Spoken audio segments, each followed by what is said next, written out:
Will you allow Massey's war powers resolution to come to the floor? I don't think this is an appropriate time for a war powers resolution, and I don't think it's necessary. Listen, for 80 years, presidents of both parties have acted with the same commander-in-chief authority under Article 2. You had President Biden used 3 times in Middle East operations.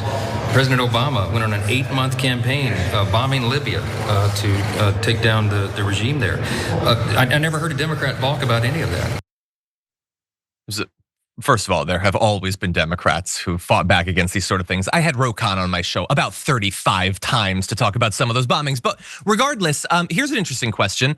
Mike Johnson, what did Republicans think when the Democrat presidents were doing that?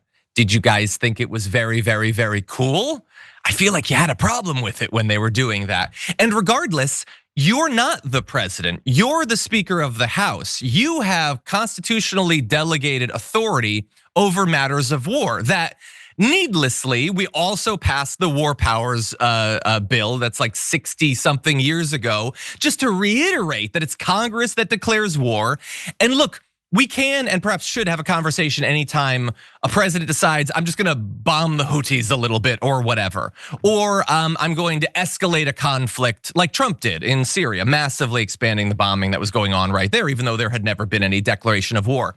In this particular case, massive bombing of a big sovereign state like Iran, that feels like a declaration of war. I know that he didn't type it up on letterhead and he didn't sign it with his seismograph autograph or whatever, but like that feels like a declaration of war. If you're not going to invoke it for that, like, is there anything that will lead you to take your constitutional role seriously? And I think that unfortunately right now, there just isn't, because Mike Johnson believes that his bread is buttered, his career is advantaged by just doing whatever Donald Trump wants. And it's really sad. Like, I know that the vast majority of Congress people on the Republican side, that's how they approach things. They only got into power because they supported Trump. They will only stay in power if they support Trump. But Mike Johnson is supposed to be the leader, and he is not, and has perhaps never acted like it in this time. And when we have a president who so regularly line steps over his constitutional or statutory power, I feel like we need somebody who's willing to check that. And Mike Johnson just isn't that guy, Elliot. But what do you think? No, I think you're right, John. And I also think that Mike Johnson has this ability to look dejected and like a scolded puppy all the time, even though he's just a lapdog. Like, he's got this sort of demeanor where he reminds me of in the first 10 minutes of like a Law and Order episode where you're like, that guy did it. You know, like he's got that kind of like something about him where it's very kind of polished, and this constantly going back to this isn't the right time for this when you just, ordered a bunch of B-2 bombers out. It's a little like, who buys this stuff? And it's sort of like he's got it written on the back of his palm, and he's just going like, "Hey, this is the line I'm supposed to say right now because I, like you said, enjoy my power." Yeah, 100%. And he wants to hang on to it.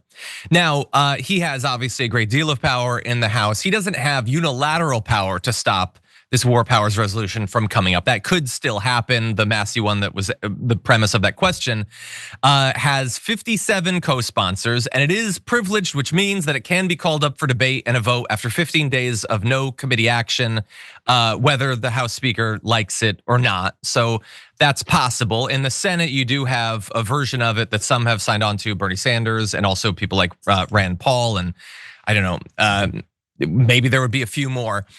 With the ceasefire being declared, perhaps now that won't happen, although, God only knows that could be violated again tomorrow. And the thing about it is, like, you can say, let's say that you believed that Donald Trump did not want an all-out war. All he wanted was to bomb these 3 sites. You can believe that or not. Maybe we have a disagreement about that. But it's not up to you. When you drop bunker busters and destroy these facilities and make a mockery of Iran's ability to defend itself, and we know how prickly they've been about stuff like that. If plausibly what you've done could lead to US facilities around the region being bombed, or the Strait of Hormuz being mined, or whatever, like, you're not totally in control of whether that's a war or not, which is why maybe lump in the people that are closest, the elected representatives that are closest to the people. Maybe that's why they should be involved in making that decision, because it is wildly consequential. A lot of money and a lot of lives could be riding on it. This is not bombing one terrorist site in a place that we've already invaded over 2 decades ago or whatever. This is a whole new thing. And Donald Trump now has been reassured by Mike Johnson that if, like, He's talked about invading Panama. He's talked about invading Greenland. He's talked about annexing Canada. What is he going to go to Congress for those now? After Mike Johnson has already made clear that he's not going to exercise any power over him. So I'm worried about this event. I'm also worried about the precedent that's being set. So that's my fear, Elliot. Any other thoughts? No, the precedent I think has been set. Yeah, and I think that he's going to do whatever he wants, and it's sort of like a Schrodinger's war thing, except instead of Schrodinger, it's Trump, where he decides what it is depending on whatever the circumstances are, and depending on how late of night it is for him, and probably how much narcotics he's consumed. But whatever. Exactly. Yeah. And look, we give to the president power to, like, if there's an imminent threat, he can't go down to the Senate and talk to them and all. But there was nothing imminent. Nobody believed. Our intelligence services don't believe there was anything imminent. Trump was just lying about that, very much like the run up to the war in Iraq. He didn't even really have to pretend very well that he believed there was some sort of imminent threat. And so it's just a massive violation of even the norm of when the president is allowed to engage in this sort of thing. Yeah, I hate how much. Oh, sorry.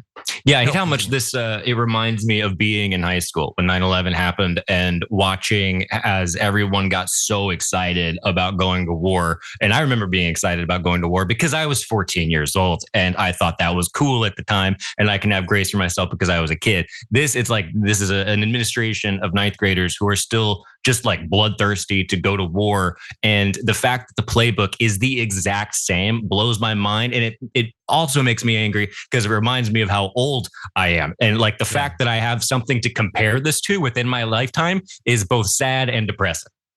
Well, if it makes you feel old, I was in my freshman year of college when that happened. Yes. So anyway, a little bit older than you. And look, psychologically, one of the reasons that you were free to be excited about it was because you knew that you wouldn't have to go. I mean, There was a world in which you could have been drafted years later because it lasted a long time, but you didn't have to go. The thing about it is, they know that as well. Trump's not going. Hegseth's not going. Rubio's not going. Vance isn't going. Yeah, like, it's the classic. The what is it? The poor. They send the poor to fight the richest wars or whatever. I mean, that's exactly. It's sort of playing out in real time. Exactly. If you enjoyed that, make sure that you never miss another video by subscribing. And if you want a little more, consider hitting the join button and becoming an actual member. But you're probably wondering, why the hell would I do that, John? First off, calm down. The stakes in this are very, very low. But also, when you click the join button and you become a member, you get access to bonus content that I make every week, and it's a ton of fun. You get access to tons of custom emojis and more besides that. By the way, if you join at tier 3, you even get access to a monthly member hangout with myself and other awesome people, and we always have a great time. By the way, you'll get all that going forward, but you also unlock years of the back catalog. That is literally 100 or more bonus clips, top 10 lists, debates, and more. What are you waiting for? Click the join button below. Your support powers our show, and we couldn't do it without you. Or at the very least, I wouldn't really want to try. Viewers like you keep me here. So thank you in advance for joining.